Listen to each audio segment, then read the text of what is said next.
Family, our guest today is Dr. Chris Ford. I just love calling him Dr. Chris, although I know him personally and we've been friends for so many years. I love that this guy is really brilliant and so down to earth. Let me read some stuff about him to you because honestly, some of the stuff he does, I can't even say it without reading it. Here we go. Dr. J. Chris Ford is an experienced serial entrepreneur, researcher, and expert in building inclusive, innovative ecosystems and programs for intellectual property. He's done this with federal agencies, universities, corporations, and investors, and currently is the principal scientist and research faculty at Florida International University, as well as the University of Houston. Now, Dr. Ford is also CEO of M2M Ventures. This is a firm that specializes in patent monetization, and he's going to talk about how you can actually sign up with him to take advantage of some of that. You see, he was a technical and technology transfer advisor for the U.S. Department of Energy when I met him, and he's done over 20,000 patents with a present value of $77 billion engaged in monetization. He's also assessed and aided more than 40 ventures with a technology transfer and commercialization projects for the DOE. He's really a brilliant guy. He's a very faith-based person, and he has been serving as a policy volunteer on the Biden-Harris campaign. He's worked in both administrations with President Trump and Biden coming in. You're gonna love listening and learning from him. He received his BS, MS, and PhD in mechanical engineering from Georgia Tech.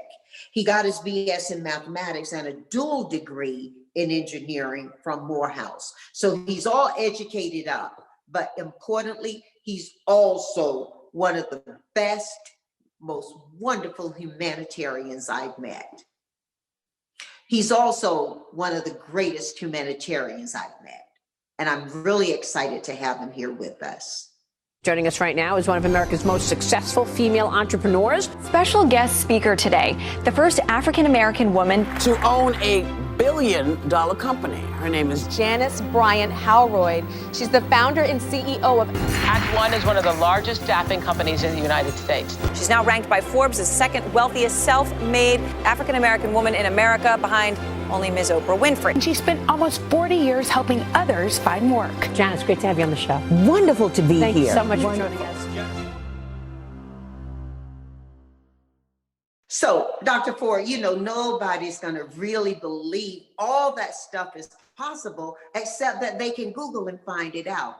I mean, your bio is incredible. The first thing I want to do, though, even before we go into what kind of childhood you had that created this person you are today, that nurtured the person you are today.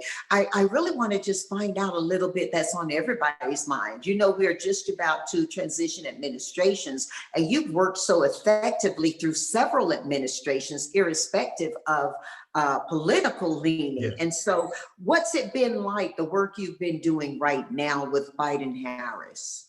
You know, it's been exciting. So first of all, again, thank you for having me. And I love this first question. You know, the Biden-Harris campaign has been been twofold of interesting things. Number one, it's been somewhat of a reunion. Some of the folks I worked with in the Obama administration, some was reconnected to support the Biden-Harris campaign. But the second thing that's been really exciting has been just the excitement around knowledge, the excitement around respect of others, the excitement around how can we make our country better given what's happening in our economy, what's happening with the pandemic. And so this has been almost like a military clarion call where people want to serve. And so there's been a great esprit de corps.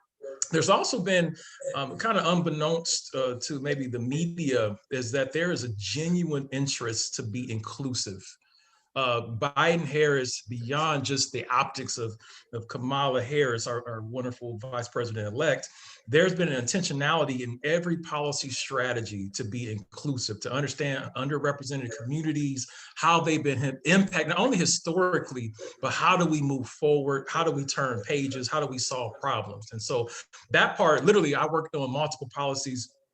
And in every policy that we've discussed and built strategies around, there was intentionality in being very inclusive, not only in leadership, but in the actual policies and how we plan to implement those policies. That part's been very exciting and refreshing. It has to be. Just exactly what has your role been? You know, I just spoke quickly around the fact that you did offer service, but what exactly has your role been? What does that sound like to somebody who's not familiar with how these transitions occur and the plan? So yeah, for folks who who don't necessarily read in the fine print of media or in newspapers, what happens during a presidential transition, even before that, during the campaign, I've been a supporter since well into the campaign, and one of the things that has to be done is you have a plan. You plan out your policy agenda. This happens well before the election. You plan out your first 100 days, you plan out what happens if successful during that transition. And so what my particular role was really to shape policy in areas of my expertise, passion, and interest. And so what that looked like is, okay, concerning issues around COVID-19, what's going to be a strategy day one? What's going to be a strategy in preparation for entering day one? And then what's going to happen in the first 100 days? Maybe a second area you may want to look at, what's going to happen with the economy? So what does that look like from day one, day 100? What policy things that we need to do immediately? What things do we need to do in terms of getting ready as we enter? And so from my particular role is to help design strategy, design policy, and then think through what stakeholders, how they're impacted, what federal agencies need to be communicated with. What does that look like from a Capitol Hill standpoint, our legislative branch? And so all these things are embedded into a very sophisticated system. If folk may not realize this, the president-elect has to hire probably about 4,000 people. And so those 4,000 people have to actually fit into a very sophisticated plan, from policy to working with the Hill to working with the executive branch, all those cabinet members that have been announced here over the last couple of weeks. All that is very well thought out.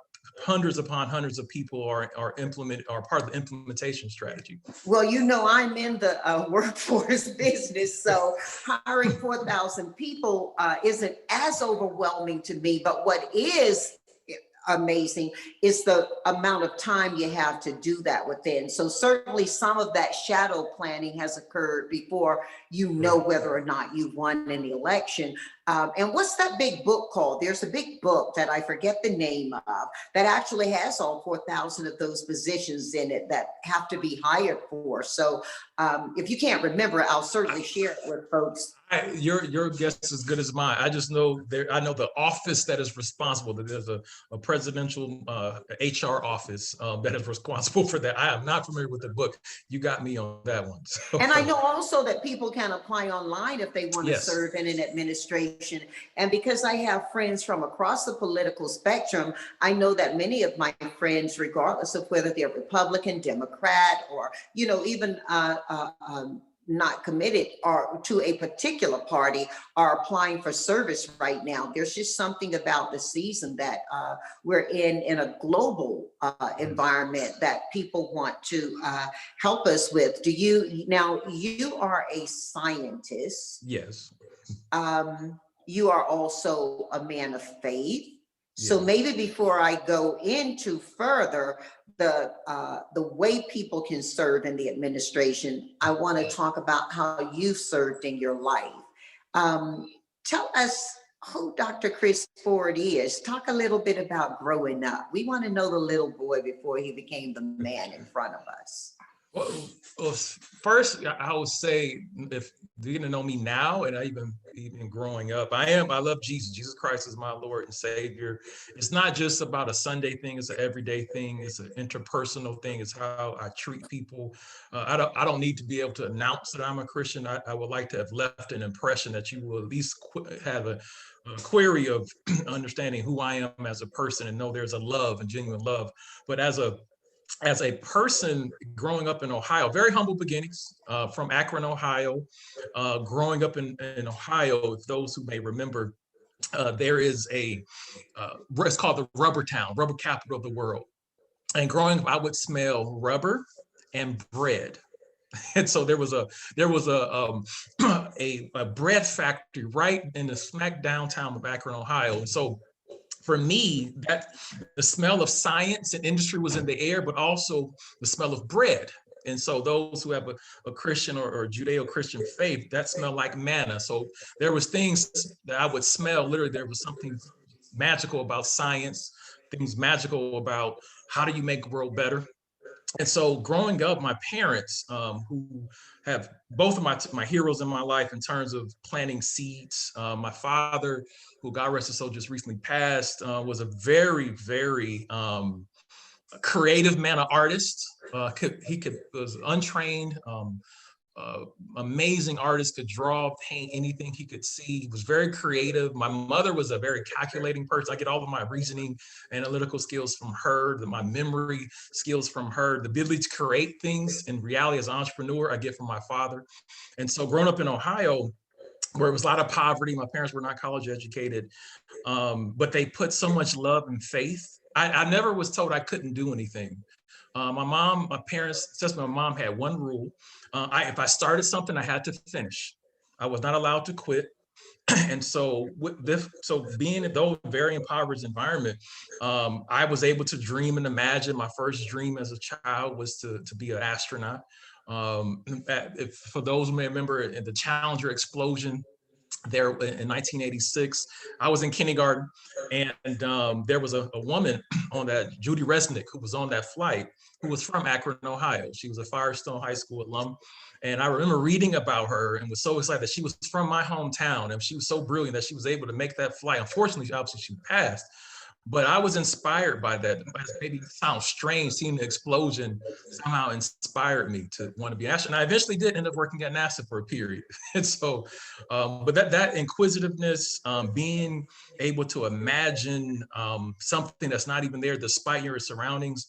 I grew up very much an optimist, still am an optimist, and believe, as a man of faith, I do believe that I can do all things through Christ Jesus who strengthens me. And so my parents put that in me. And then just create an environment. They didn't let poverty, they didn't let lack, they just put books in front of me. My background has a bunch of books in it right now because I love to read, but my parents put the love of reading and searching and letting knowledge be at your fingertips. My dad had a quote, don't let your head, use your head for more than a hat rack. And so meaning put things in it, read. They would never, as another quick point, if I would ask them, my nickname as a child was Curious George, because I always would ask questions about everything. And I remember Curious George. So Curious George, a curious little monkey. So my parents would not give me the answer. They would say, go look it up. So we had multiple encyclopedias. This is before the internet, before Google. So they had multiple encyclopedias. So I would spend hours in encyclopedias. I have older siblings. And my older sister, when she went to college and she would leave her books from college home, I would sneak and read her college textbooks. So anyway, I just love knowledge as a kid. And so being able to imagine allowed me to do a lot of pretty cool and amazing things. And then you went off to university. Yes.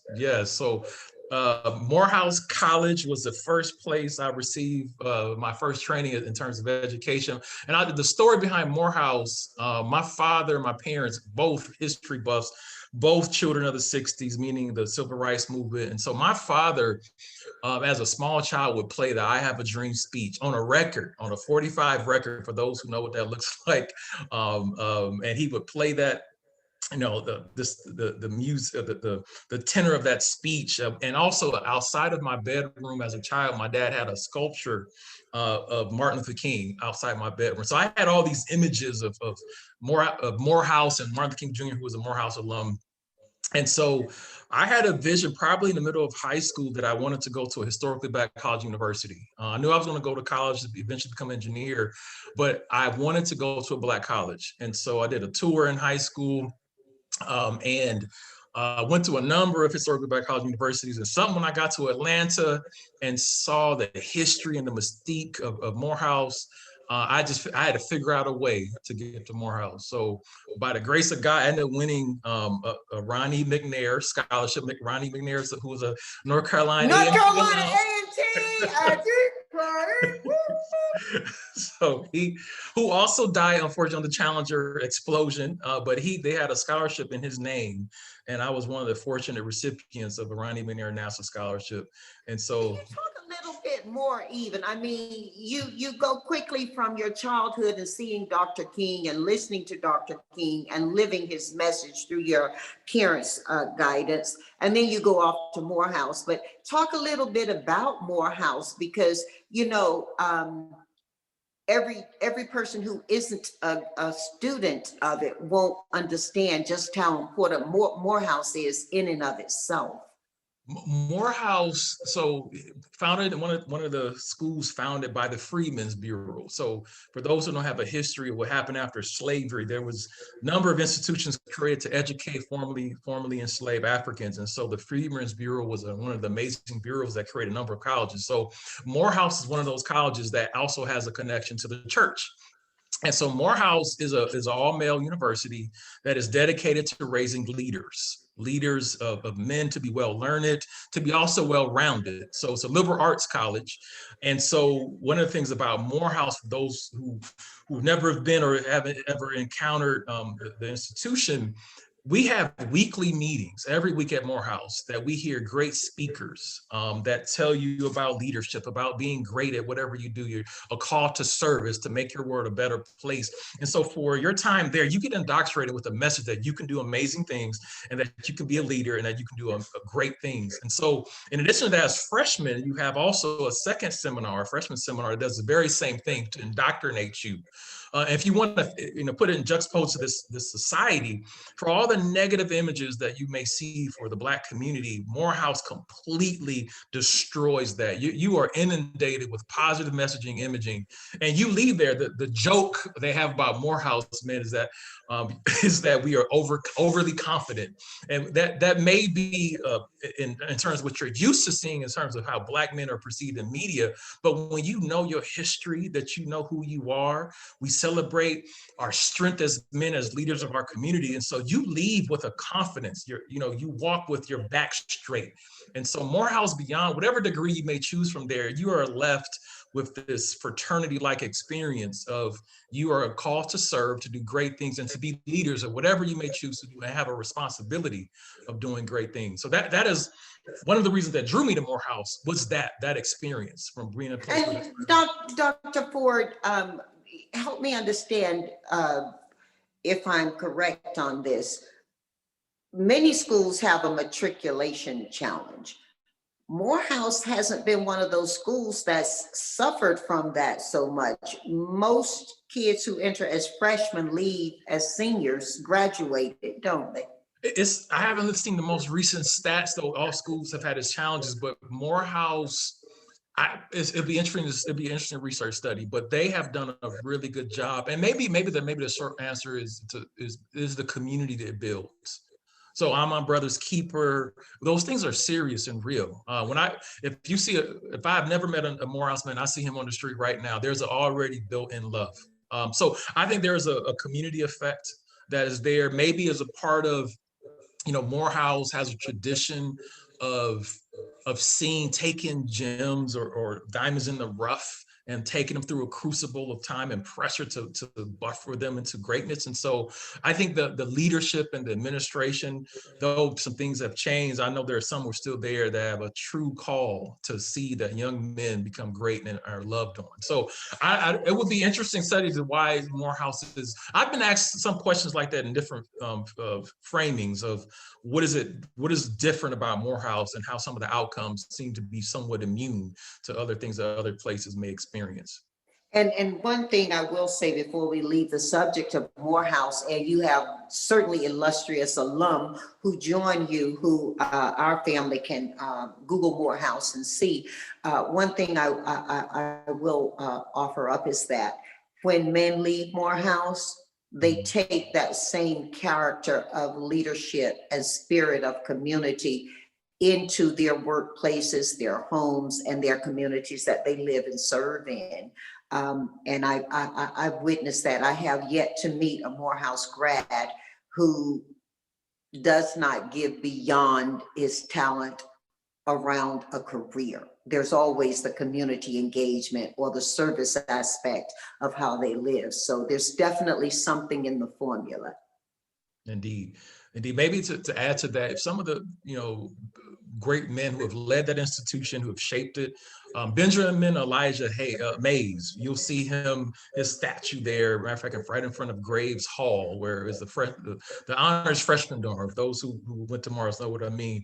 But some of his quotes, he was the mentor of Dr. King, one of the great leaders of the institution, and embedded into Dr. King, embedded into the institution, this notion of service, that we are to aim high, we are to aim expansively, but we are to make sure that our community is better, that we are our brother's keeper, that we care about how we leave things better than we found it.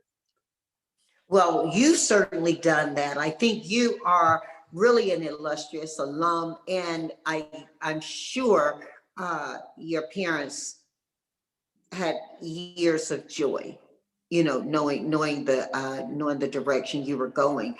Let's talk a little bit, though, Dr. Chris, about how you blend this idea of science and faith together. I know my mom has often said to us, the more I see science, the more I know God.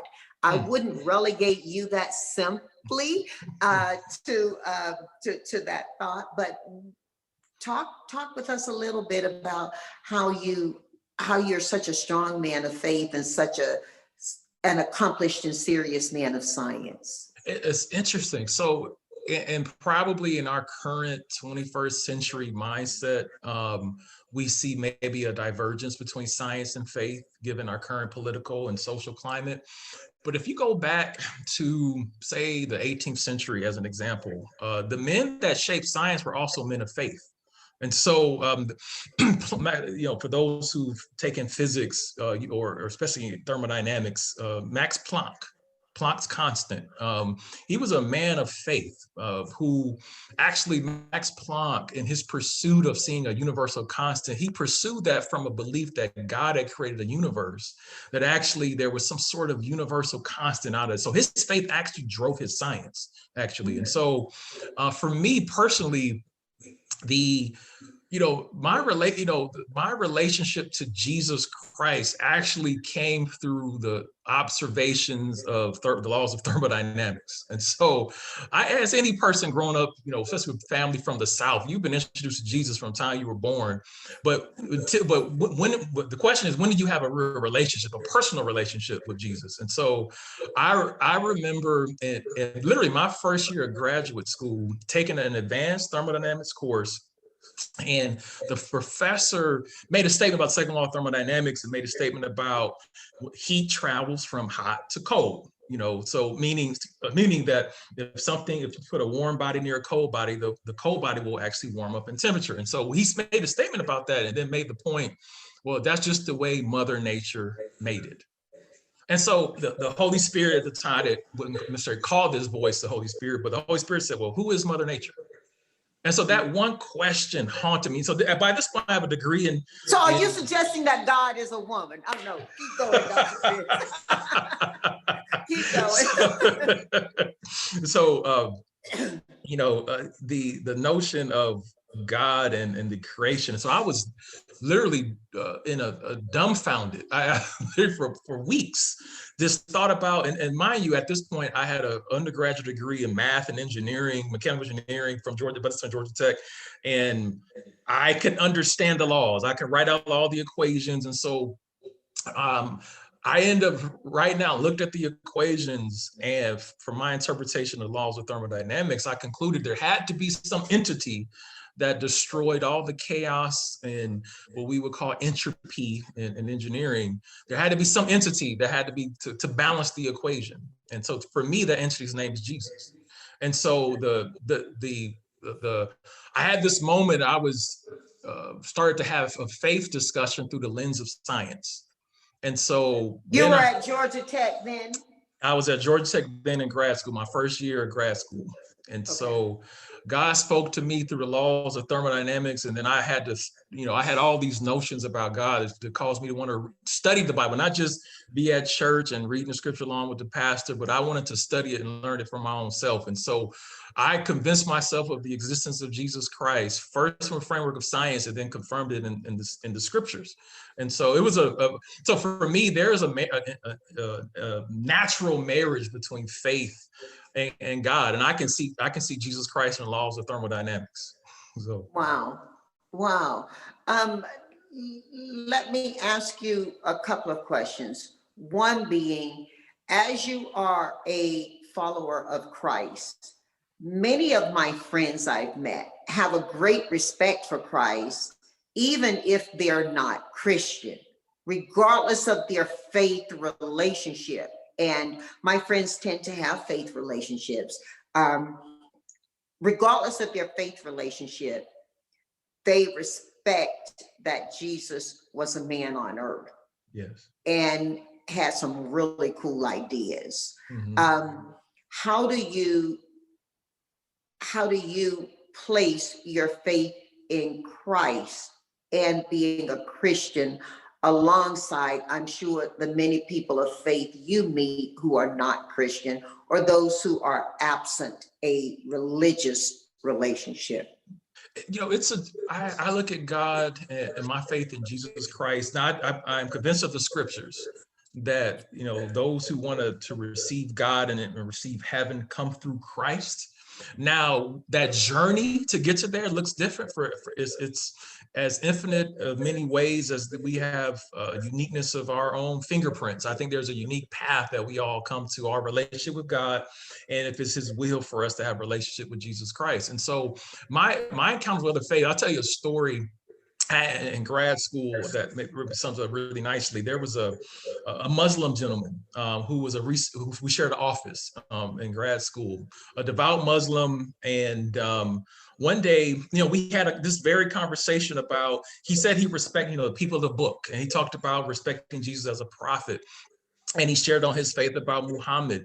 And so one day he invited me during Ramadan to one of their breaking of their fast. So I went to his local, his local mosque, fellowship with him, shared faith.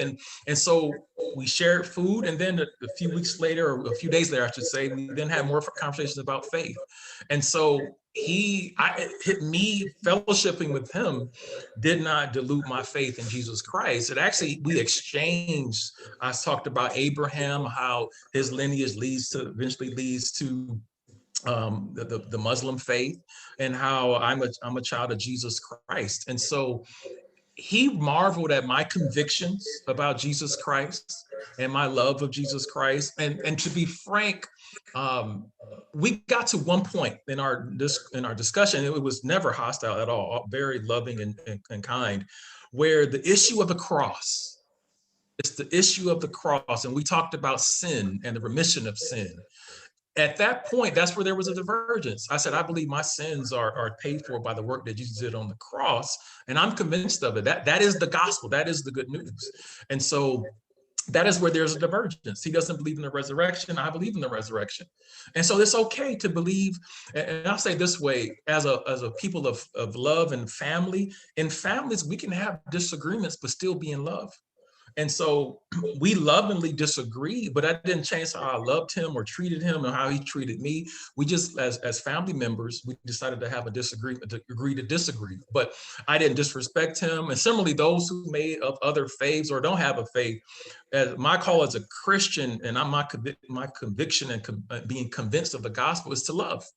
And let Jesus, because the revelation of God happens how God wants it to happen. It's not by what man does. The Bible says some plant, some water, but God gives the increase. So it's not my job to convince anyone, but to love them, share my faith and trueness and authenticity, and let God be God, and whatever his will is for them will manifest. That's my conviction and confidence in Christ and his message. Well, Dr. Ford, I know so many people are listening right now and very impressed with your obvious respect for your Muslim brother and your admiration of him. and I have to say I am as well, when we look at where you are in science, and if you will, just take a moment to talk a little bit about where you are in science, because I'm going to want you to guide us a little further on one particular topic. But can you just talk about where you are in science, what your relationship to science is, and in particular, your field of science? Sure. So my specific and explicit areas of expertise related to science is the area of energy systems, thermodynamics, and heat transfer. So my PhD was on the itch regeneration. I won't say the whole thermodynamic optimization of a planar solid oxide fuel cell. What that means is taking the laws of energy, thermodynamics, and how do you design energy systems. And so say that one more time to sound like a rapper. So the thermodynamic optimization of planar solid oxide fuel cells. So what my expertise is looking at, how do you look at energy systems? How do you optimize them? How do you elucidate optimal designs under different constraints? Now, where I fit in that, my area now of research has evolved.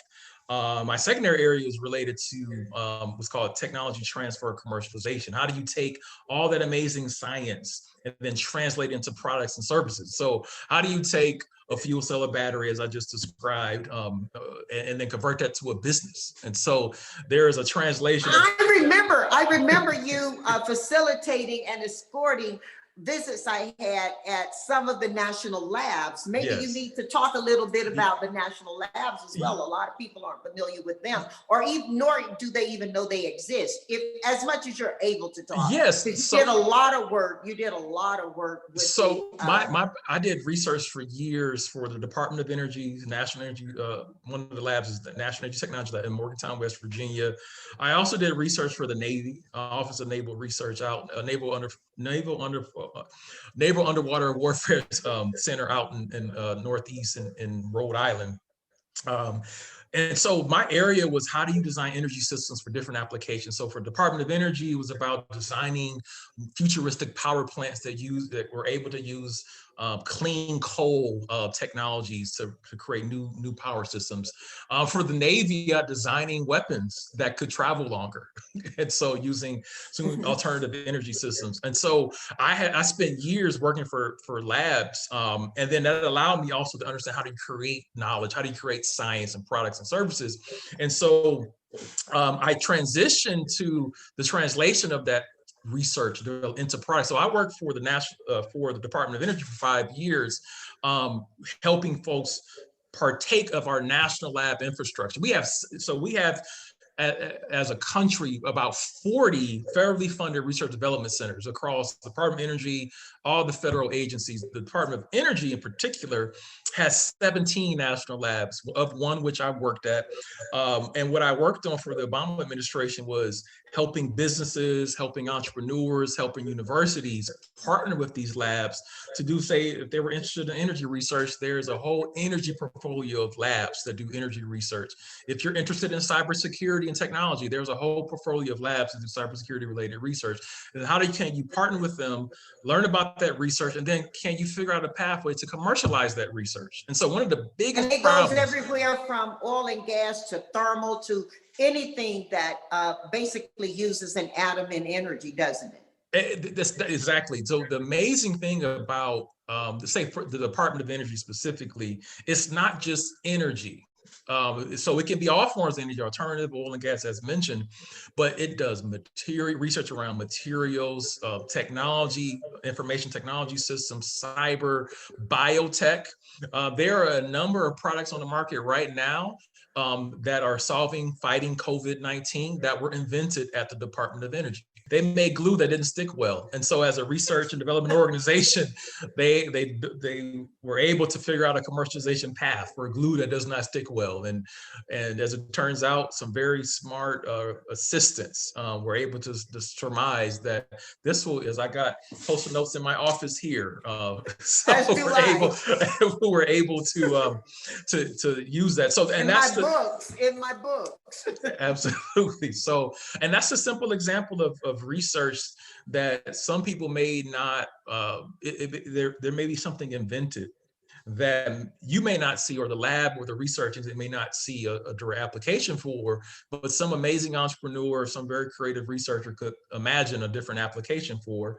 You all also are working in your own company around some of this as well. Can you talk a little bit about maybe in general where we are, but more specifically where you think we can be? Because we keep hearing people are scared right now. Yeah. And as you alluded to us being in a transition season for politics, we're also in a transition season for a lot of people in their personal security and the implication of where their governments are in that. And that's global. Everybody knows somebody who's had it, you know. But most of the folks I'm talking with are more concerned about when is the next one coming? What's the next one like? And how protected can we be? Will we ever get a normal that feels like hugging and hurting and being able to fly again comfortably and talk to the person? One of my favorite places I would meet people was on an airplane, you know? And so taking all of that and putting it in a bowl, or should I say, what do you scientists use, right? In a beaker. Probably a Petri dish is probably most appropriate right now, because that's what it feels like. It'll make some sense for us of this. So, you know, it's a few things to say on that. Just we have to, you know, be able to, with that, this is not a short-term, you know, pandemic, unfortunately. So we have to start adjusting and adapting our minds to think of this in a multi-year problem. So this, you know, I tell in my own family, we've prepared, I tell folks, at the earliest 2022 till we start to even think about returning to some level of normalcy. And the reason being, and this is, if you go back even to look at the Spanish flu, of the flu pandemic of 1918, the challenge is that this virus is unique, it's mutating, it has had thousands of pounds of mutations. And the challenges are, we have to, number one, understand that, and this hope doesn't sound too dark and gloomy, but the reality is, thank God for a vaccine. I think the vaccine will be helpful, but there won't be, in my opinion, true herd immunity because of how fast this thing mutates. So that's number one. So with that understanding, we have to start to prepare our realities for a long-term battle. So secondly, we have to, at least in the United States, we have to have a new normal of masks. We have to have a new normal of cleaning, washing our hands. We have to adapt until we see more accessibility of testing, till we have a better understanding of, this is important as scientists, we still are learning about this virus. It's only been not even a year. In the United States, technically 12 months, you know, if you want to look at it from its time in China. So we are still learning. It is rare to come to understand a virus. So are we treating effect then with the vaccine versus cause? Say that one more time, Mr. Are we treating then effect with this vaccine versus cause? Well, the vaccine is using a new platform they've used to invent to create a vaccine in less than a year, where it typically takes no less than 10 years. You're taking whether it's mRNA or some sort of other technique, and you're taking actual viral material and deactivating it and then injecting that into your body. So it's just that you build the antibodies to be able to fight. They did that to me as a little girl, didn't they? I got the shot in the arm, and then I don't remember how long after they gave us a sugar cube with stuff in it. Right, certain vaccines work, and so you may talk about, say, the polio vaccine or other, things. But why those vaccines could work is because polio is not mutating 10,000 times in 12 months, and so that's one of the challenges with this virus, is mutating. Though they have targeted and designed the vaccine such that it's attacking a certain protein that allows you to be able to create a type of antibody that helps to resist the infection. However, the mutation rates is too fast. So I say it this way, this is how I'd like to, in a very plain speak, talk about it. Is there a permanent flu vaccine? And that's the flu shots we get every year, is because they get new doses for the new strain of influenza A or B that comes out every year. And so there's no elixir for influenza A or B. Now, with, I think, precautions that we can do to fight this better is Right, vaccinate those who are very, sensitive populations, PPE, protective personal equipment, use that as much as possible, washing of hands. I think we have to just let this virus die down and go away. If you look at what happened with the Spanish flu of 1918, it took 2 years for that to go away. And so they didn't have a vaccine. They didn't even have virology in terms of antibiotics to treat. And a lot of times, some of the deaths from that had nothing to do with the virus itself, but some of the conditions that were created because of the infection. And so I think we just need to be, if we can be disciplined for about a year to a year and a half, I think we can fight this through. It just eventually will go away. Now, if it doesn't, what I'm concerned about with the vaccine is that, as a scientist, typically we have to study side effects. We have to study all those things. And so that's my only concern, is that this has been rolled out so fast and that we haven't considered all the scenarios for public safety and interest in such a short amount of time. But for those who need to take it or are at risk, I definitely see the good science says we should take it. For those who are at risk, I think it should be done. However, I still think there is caution to be had with that. Now, as an African-American scientist, what message are you sending to the African-American community when most of our politicians are telling us, please take this vaccine, and, whether thoughts go toward Miss Evers' boys or various experiments and, African-American relationship to science in America, how do you parallel or platform your conversation?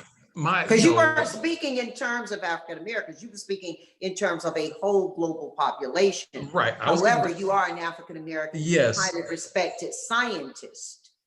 So most people would think you would have taken that into consideration. Here's the part, and we look at the stats, some cities, some of the deaths and infection rates for African Americans is 80% of the deaths and infections in some, especially in highly urban areas. Beyond talking about a vaccine, with the major issue I've had with how things are being handled currently, and I hope this will be handled, though the rhetoric is behind this, we need better education. We need to understand social distancing, personal protective equipment. People need to have masks. People need to understand social distancing, and this is the problem with COVID has exposed the healthcare inequalities in our country, some of the economic inequalities, which also are an indicator of healthcare quality. Unfortunately, this pandemic has exposed some structural, dare I say, institutionalized racism issues in our country, such that disinformation campaigns, lack of access to adequate housing, lack of access to proper healthcare, lack of access to even just being able to have knowledge about diets and proper health. And so folks with pre-existing conditions are more at risk. Folks in really confined environments are more at risk. And so not understanding how to properly have things be clean, how to sanitize things, how to wear masks, all these different protocols. My message to the Black community is we need to definitely have a stronger focus on our health beyond just this pandemic. We need to deal with these issues, underlying issues of diabetes, these other issues of hypertension, all these things that make us more susceptible to this disease. We also, and this is what I hope we hope the new administration will solve all our problems, but I hope this is a part of some of the strategies going forward, is understanding that at-risk communities such as the Black community needs access to more protective personal equipment. We need access to better healthcare. And people don't realize it's going to take at least a year before, even under ideal circumstances, for a vaccine to be rolled out to the entire population. So in that time, you have to do all these other measures. So proper education on social distancing, proper access to healthcare, proper access to mask and equipment, all those things need to be supported by the government. So that's what my message is I tell my family, to social distance as much as you can, be wise about how you're gathering, be wise about how you're taking care of yourself, be wise what about does it look like in your home getting food products or those things that you used to shop for that you consider essential? What does that look like in your home? Does it stay outdoors for 3 days? Do you bring it in and wipe it with Clorox wipes? you know, how do you tip the UPS and the FedEx guy? What does it look like? Just practical stuff for all of us. We are very, very cautious in our home. So we have, if you go to our front door, we have and by the way, my wife is a healthcare worker, by the way. So you have a scientist with the healthcare professional. So it's going to be extremely tight and clean. So we bleach everything. And though I've read all the studies about how long the virus can stay on surfaces, we just have a practice in our home. We have sanitation wipes. We wipe down everything in our home that comes in. Everything that comes out is touched with bleach or a sanitation wipe. We unbag everything outside, clean it before it comes in. Hand washing when we go outside, whether we run an errand, we come back in, we immediately take a shower. Our clothes go immediately into our laundry room, and within a day they must be washed. So we have practices and protocols in our home that everything must be clean. Multiple hand washing, making sure even when we're outside that we have to make sure that we are thoroughly cleansed. You know, something that didn't occur to me in the first throes of this pandemic that I actually got sight of by a conversation I was having with someone else. There are a lot of people in this country who can't even order things. They're not set up financially to be able to have an account with Amazon or with Instacart. And so they literally are walking out, getting stuff and buying it on a 2 or 3 day basis as far as their finances take them. And those aren't just the people who we typically think of as being on the lower income strata. Now, a lot of people are falling into that because they've blown up their credit cards through this. And so they're facing unique challenges. So the idea of cleanliness and the sanitation practices we're talking about, they become huge indicators about when it circles back to us, because we're not going to be, while we are tribal in so many ways, harmful and helpful, we are not going to be even an economy that can afford to not interact with each other. That virus, if it has a high mutation rate, and England's experiencing some of that, is going to hit people back in the face if we don't take care of everyone. You know, there used to be a saying about the least of us. You know, I think Jesus talked about, you've done it for the least of them, you've done it for me. Literally, we can put ourselves in Jesus's shoes, regardless of where we come from a religious perspective. And if we don't get everybody cured up, all of us are going to continue to face sickness. Indeed. If what you say is true from a scientific perspective. And that's the part that I'm concerned about. I think beyond it, you mentioned England. I have friends in Africa, as an example, and they're seeing things. They don't have access to the testing. They don't have access to as much. And so I'm concerned of those, countries and those who are disenfranchised or may not be as developed and have access. It's going to be pillaging communities, and that's where. This is what I'm most concerned about as I look at long-term effects of the pandemic. Is you're going to see, in some instances, economic restarts and economic setbacks. And so how are we thinking about that as a country? How are we thinking about that? Because one of the things that I look at the current administration coming in and just what we do as entrepreneurs, what we do as community members, how are we thinking about that? One of the things that I've proposed to the current Biden-Harris campaign is that we need to be thinking about that in such a way as how do we help transition already devastated communities economically? How we help transition them, leapfrog strategies beyond this pandemic. Let's take this pandemic as an opportunity to help rebuild places that have already been struggling anyway. Let's figure out how do we properly resource a turnaround for those who already are struggling. And I think that's in the midst of this tragedy or this pandemic, I think that's the opportunity for those who have been left behind. Maybe this is a chance for those who are able to and interested that we can find strategies and solutions to help them get ahead or at least catch up to other parts of our society. How much do you think political polarization will play on the ability for us to move forward? Because, this is kind of a unique time in the history of the world where, and I've said this publicly several times, for the first time, we're all solving for the same solution at the same time. Right. And we've got technologies, and I want to get to the exciting world of STEM. And, right. I'm always promoting STEM. I started a company, All STEM, to ensure that all people get opportunities into STEM careers. We've got a bit more a pathing before we get to that point in the journey, though. Right. How do you think the political environment will play? Will it hold polarized, or the election's over and after January we start to work on some things, even if we hold other ideas about the election?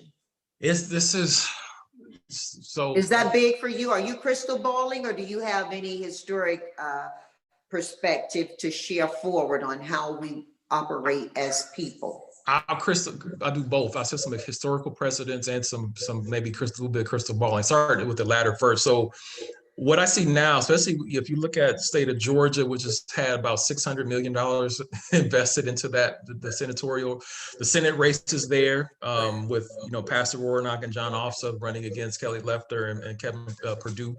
What we need to understand is that our Senate right now is, if it turns blue, will be 50-50, 50 Democrat, 50 Republican.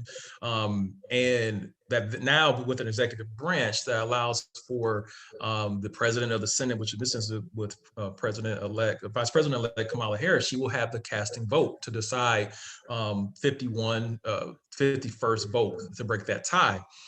So yes, there will be polarization. It's already baked into the process. If you saw what's in recent things with the stimulus bill and how that became very much a partisan issue primarily. And so what I see happening is that there will be an opportunity for some bipartisanship. And here's what it will look like.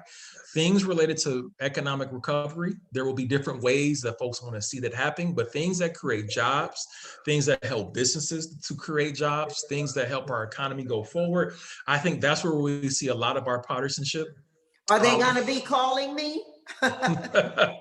Well, they should, and I will hope they will, and I hope that they will call folks like us who see, though I've worked in democratically facing administrations, I actually see things very much in a very centrist, very middle of the road bipartisanship manner, meaning I believe in entrepreneurship and capitalism. I believe in job creation. That's a both Democratic and Republican ethos. And so what we will see, I think that's where things will find bipartisanship issues. Now, the polarization will serve because it's politics. Right now, our politics becoming more and more polarized. Unfortunately, I would liken it to, if you look at what has happened when we had major shifts in our country, you look at probably the last big shift was, I would say, the civil rights era. When our country shifted, last time Georgia, other than Jimmy Carter was blue, was during Lyndon Baines Johnson. And so when the Southern Compromise for the Civil Rights Act, that was the last time when the South was Democrat. And so it was Democratic facing. And so what's going to happen now is that history has told us that there's a particular segment of the Republican Party that used to be what's called Dixiecrats within the Democratic Party that's now turned conservative. That polarization is going to stay the same. And this is part we don't understand about how polarized we actually are. There are factions within the Democratic Party within the Republican Party used to be Democratic. And so there are factions that were there within the Democratic Party that's now Republican. And so what people don't understand is that it's about the game of politics.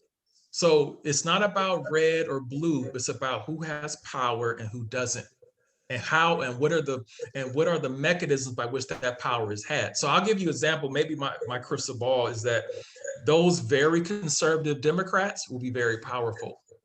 There's a few, as an example, in Appalachia that I think will be powerful.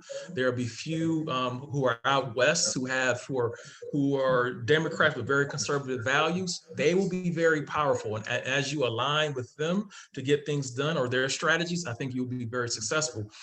The other side of it is, and this is important for those who are in positions to affect change. We can't put all of our success of our future on the backs of the government. We have to understand how we work with government to affect change. One of the biggest problems that I would say for the Black community specifically, which I know best and well, is that we have oftentimes looked to the government to solve our problems, or we have put too much faith in the government to solve our problems, where we need to understand how we work with government, how we utilize government to solve problems. And that's where we have to, whether you're a Democrat or Republican, you have to understand what is the role of government in solving the problems you care about, and how do you partner with them? How do you leverage them? How do you leverage your local policymakers? How do you leverage your national executive branch members? That's where I encourage folks to analyze their own personal civics, how they understand local government, national government, and what it means to the problems that you care about. So is some of your faith-based teach them how to fish creeping into your ideas around the importance of creating self-sustainability within a political system? Yes, and to maybe add to that phrasing, we teach them how to fish, and then maybe give them either a grant to get some fish to start with, and some bait to get a boat and to build, so that then they have been trained on how to fish. They can get a head starting and subsidizing some of that early risk to build in this example, a business that can go out there and fish. And that's where for disenfranchised communities such as the Black community, some of the underserved communities, they understanding how do you be taught to fish, and then how do you get some resources to subsidize that initial risk? And that's the part that's been missing, especially for a lot of Black entrepreneurs, is that initial risk capital. Those initial risk resources are scarce and hard to come by.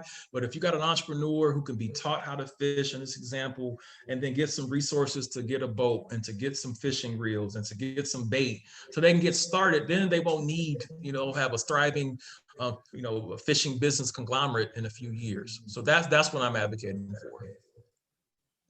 Well, listen, you've taught faith, science, business, government. We're in a real time right now where everybody's got all of that out loud differently than before, huh? Yes. And does it take a little bit of all of that together to help us move forward? I think we're going through a political inflection point right now. And I think in the United States, we have to ask ourselves, and then this is a valid question we should always ask ourselves when we vote. If I'm voting for a Republican Party member or a Democratic Party, what does it mean to be a Republican? What does it mean to be a Democrat? And who I'm voting for, why am I voting for them? What values do I ascribe in casting this vote?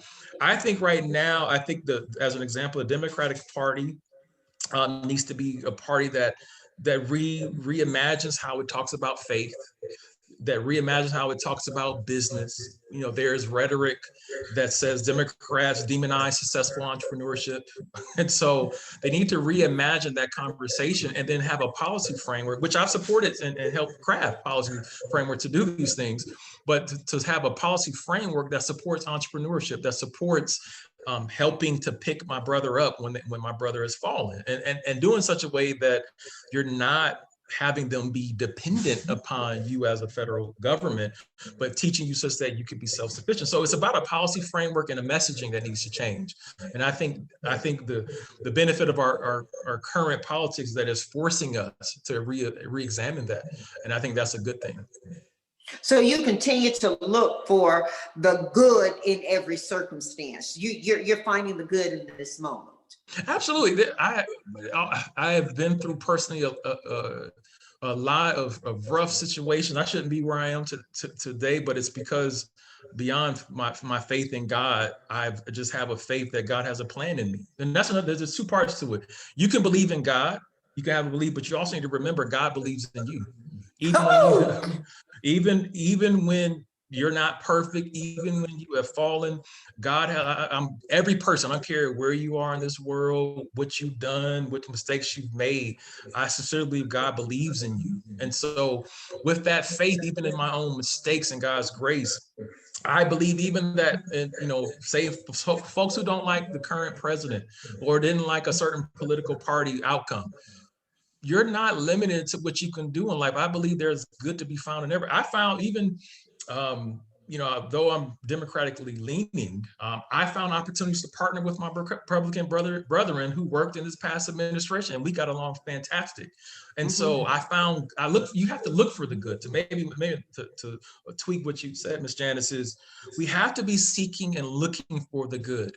And I think if you're always looking for that, you will find it. And then that's. If I want to dwell on the negative things and the shortcomings of this and that, but more of that will increase in my life. I believe that. So I've found great ways to partner with this current administration or folks. Matter of fact, some of my recent business partners are more Republican, or probably more. I probably had more Republican leaning business partners ever in my life now, as a confluence of things. And so, but we found value, we found good things that we agree on, and that we can solve problems together. Well, speaking of that, as we look at it, science is going to be incredible in helping us through this pandemic. Whether we go to that science based from faith or not, one thing we do know is that we're going to have to create more scientists. And when we look at STEM, science, technology, engineering, and math, what's your rally call that young people consider this now? And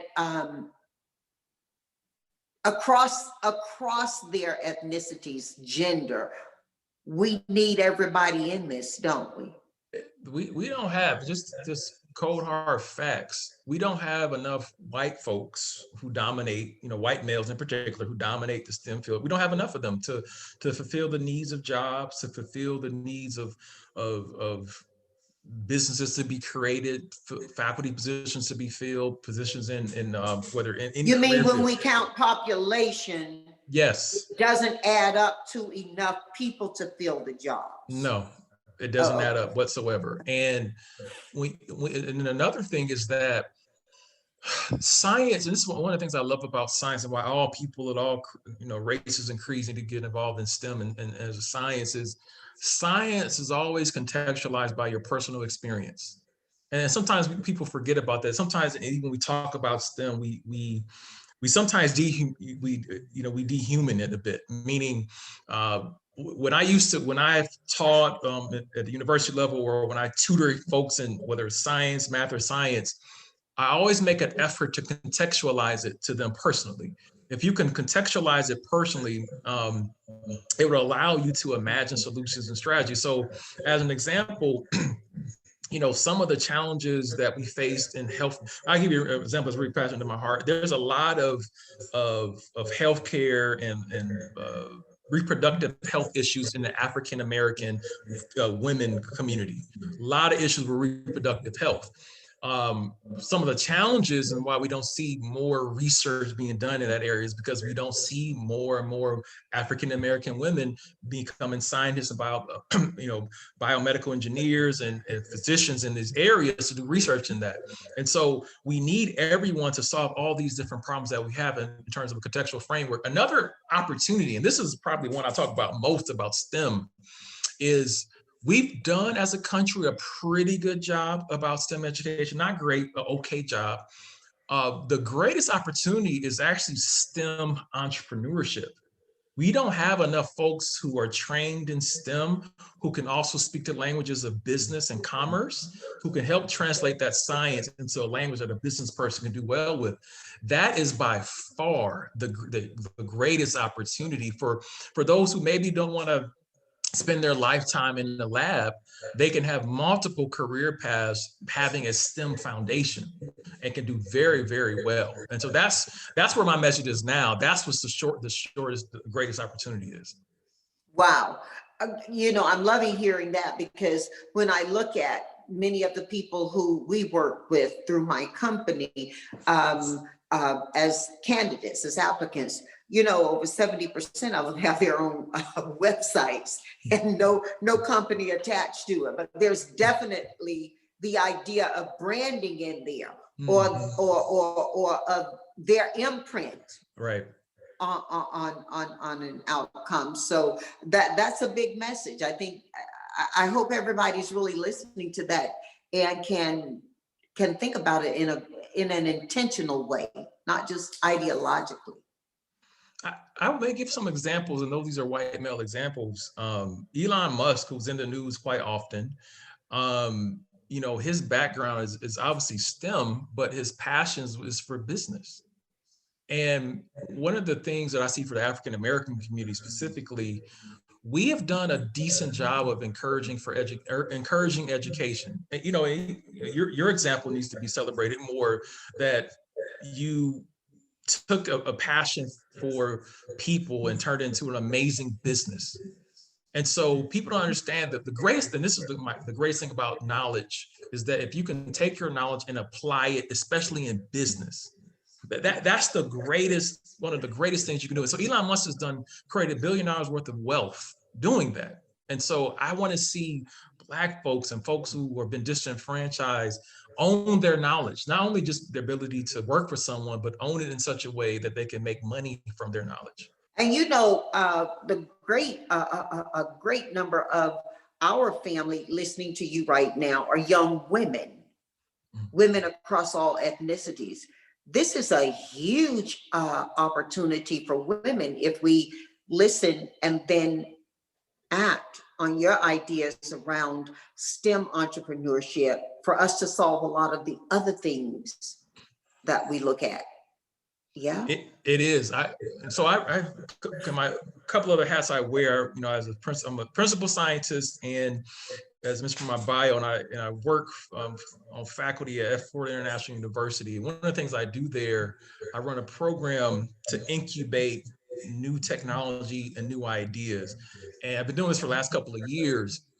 And what I have observed is that over 2/3 of participants and applicants are women, and most of them are women of color.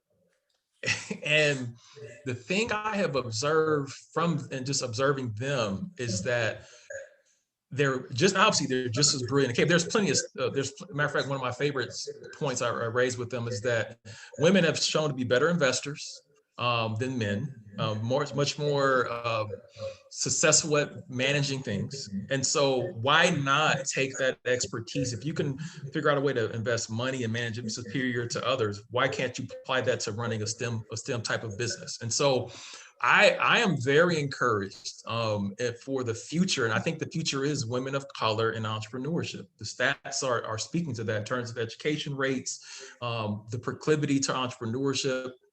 And so that is very exciting. And so the things I run with my incubator program is that we teach them how to start a STEM-based business around intellectual properties and patents they can get from the government.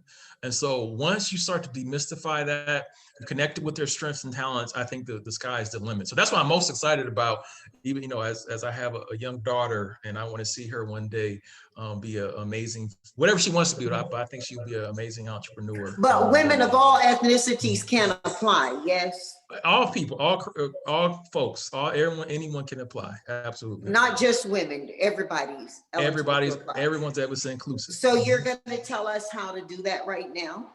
Yes, so you can find out more information, M2M, the letter M, number 2, letter M.fiu.edu, or tinyurl.com/M2M Inc. 2021. And let them know JBH sent you. Hey, listen, Dr. Chris, when we talk, we can just talk forever, and I always leave so educated, so refreshed, so intentional. Let's have a little bit of fun before we leave each other today, okay? So you know I do 4 for 4, right? Okay. So here we go. You're gonna give me 4 answers and tell me why they're your answer, each of them. Okay. To each 4 questions, okay? Mm-hmm. First question, you get to invite any 4 people to dinner from any point in history, living or dead. Who's at your dinner table and why? Oh gosh, wow. All right, the first 2 people popped into my head. This may sound silly in some respects, Jesus Christ, the manifested one, Martin Luther King, Jr.,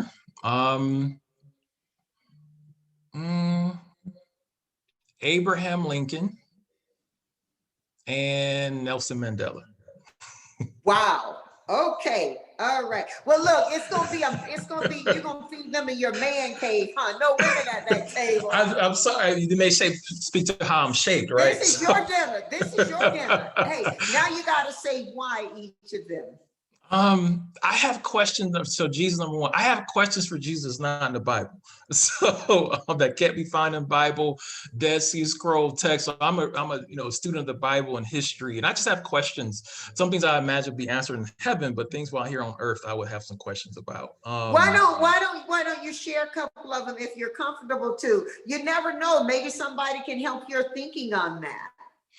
Well, there's some questions like when you read certain Bible. So there's one question in particular. There's a passage of scripture when Jesus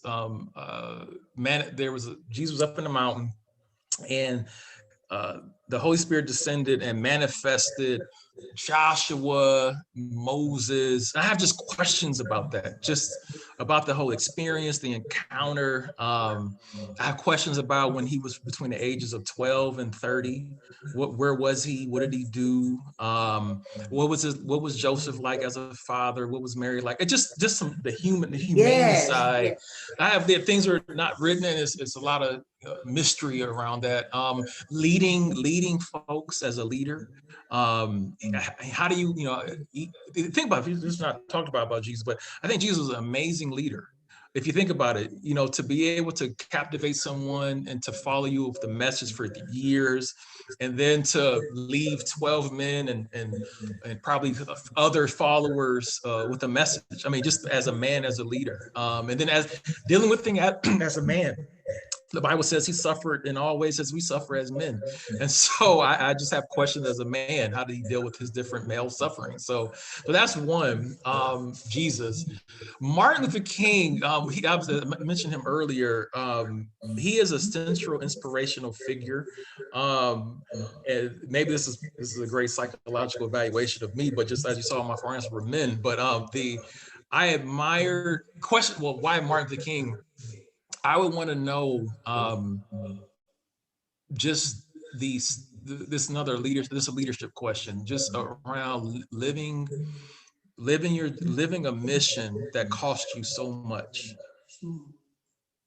And what's that like, living like that? And what was that like? I have questions about leadership for him, and the mission that he led, and how he balanced his faith with his humanity, with his mission, and his family, all those things. I would want to hear his discussion in context of what Jesus would say. Abraham Lincoln, for a number of reasons, and he's a white male, obviously, but he was, a radical revolutionary, a lot of faults, a lot of controversy that surrounds him in history and in mystery. And I would want to ask him about leading people that he picked his cabinet to be in conflict. And I think the way he led as a leader in conflict, I think we can learn a lot about that today. Didn't he suffer from depression? Very much so, depression. Martin King as well. Martin King suffered from depression as well. I would want to understand how he battled with his depression, melancholy. I think they called it back in those days. Yeah. And I mean, just his humanity. We have all, I mean, I've had battles with depression in the past, and those things, and how it shaped them, to do great things.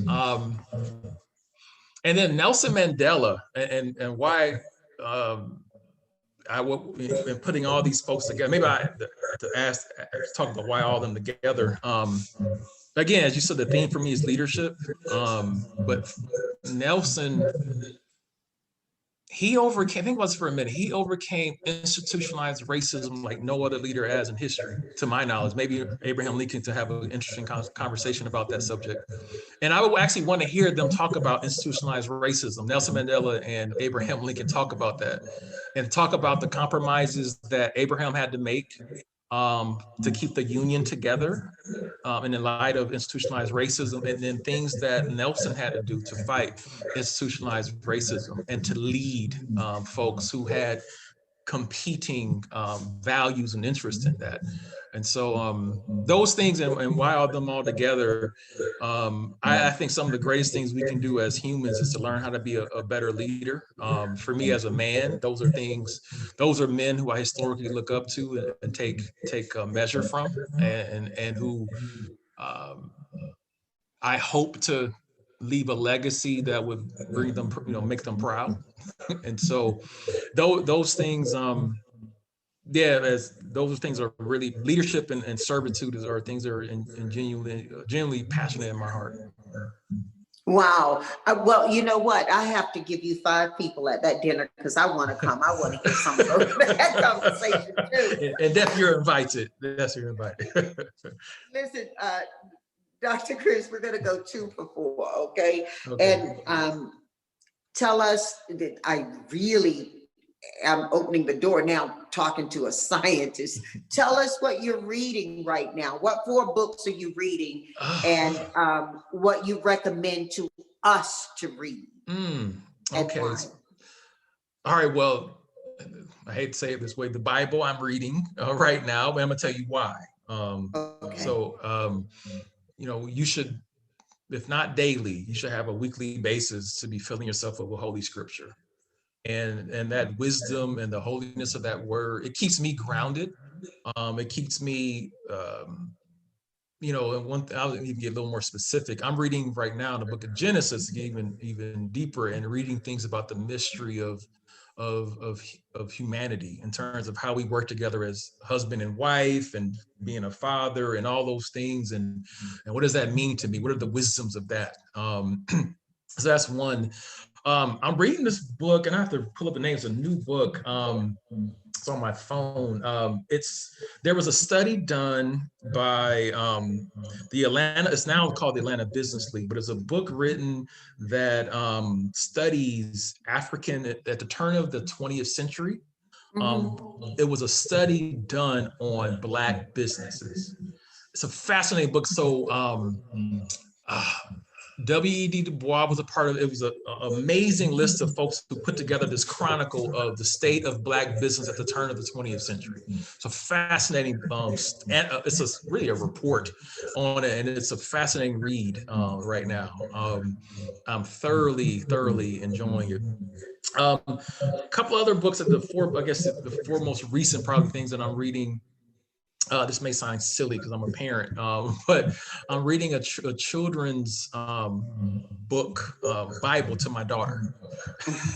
And so why I bring that up is it's important to, whatever your faith is, I think it's one of the best things you can share with your children and your family is faith.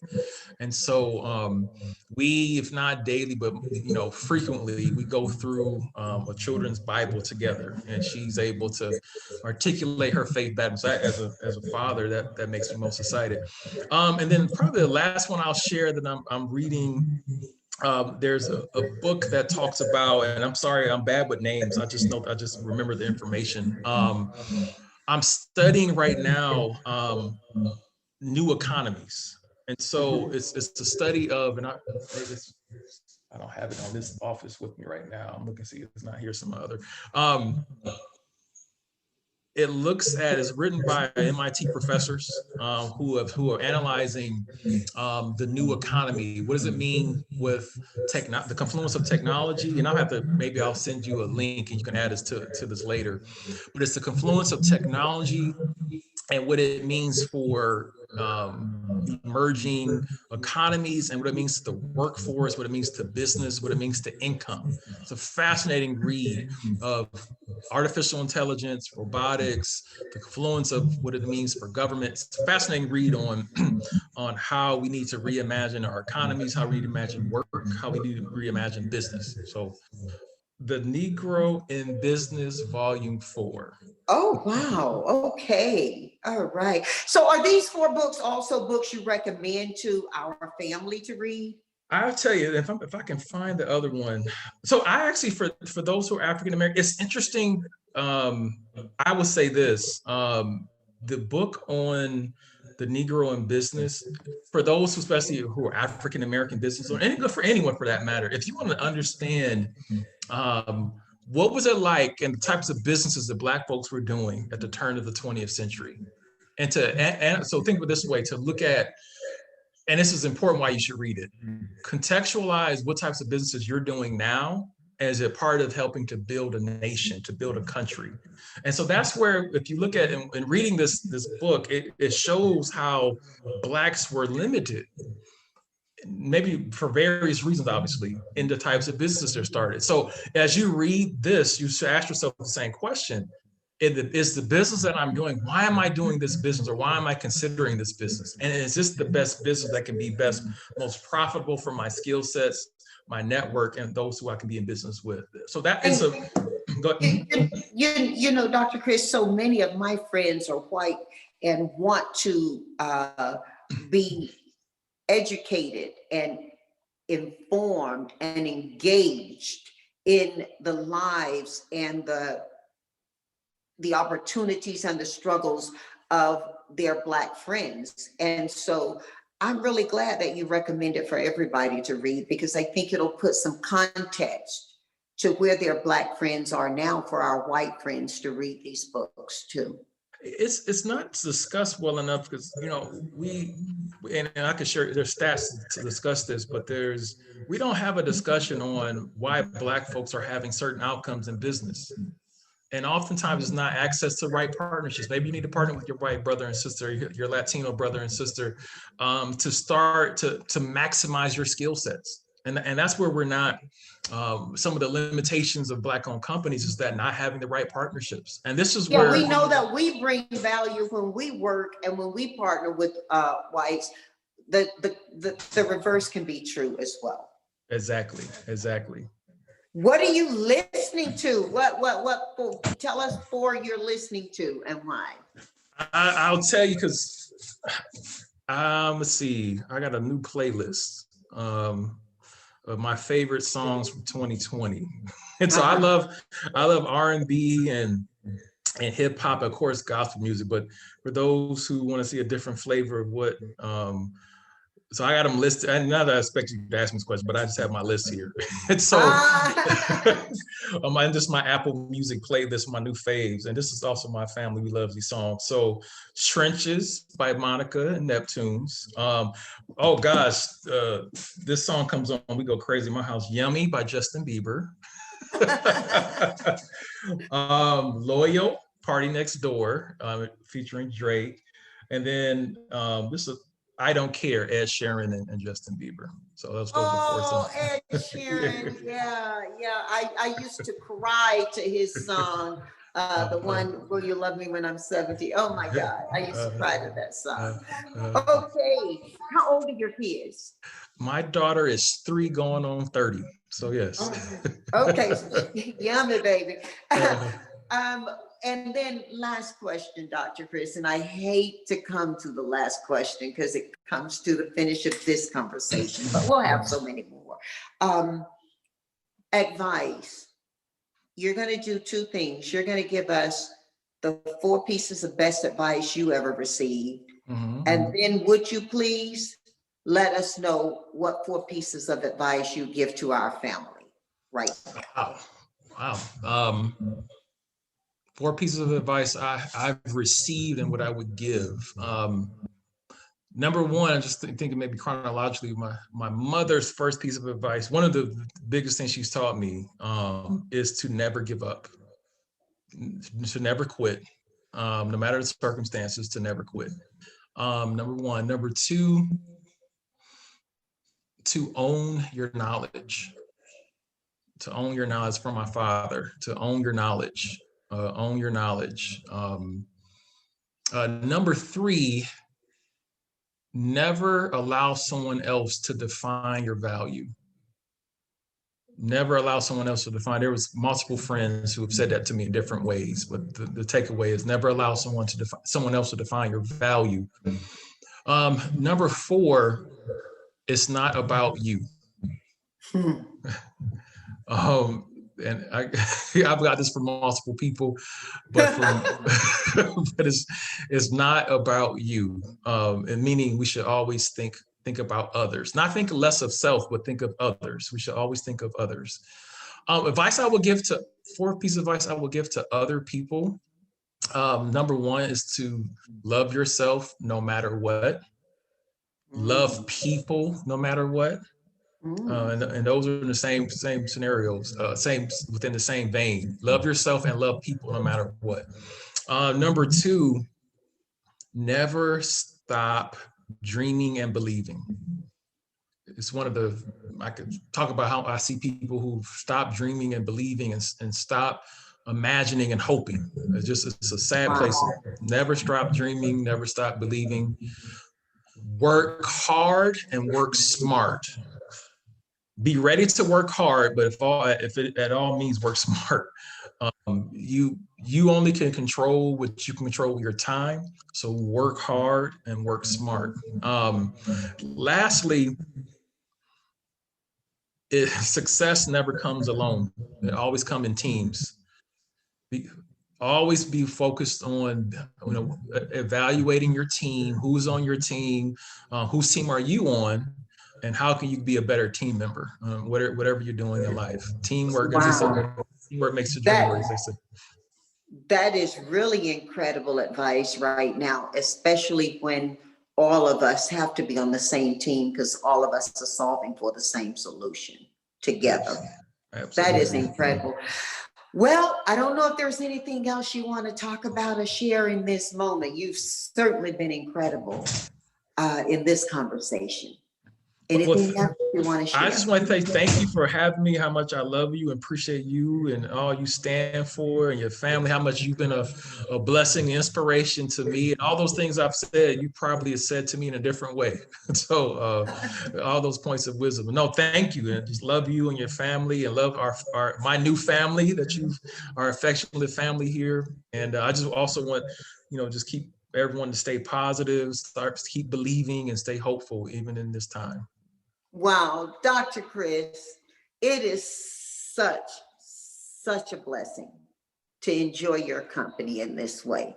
And I'm sending a lot of love and prayers for health and happiness and prosperity from my heart to your home. Thank you. And likewise. God bless. God bless. Thank you.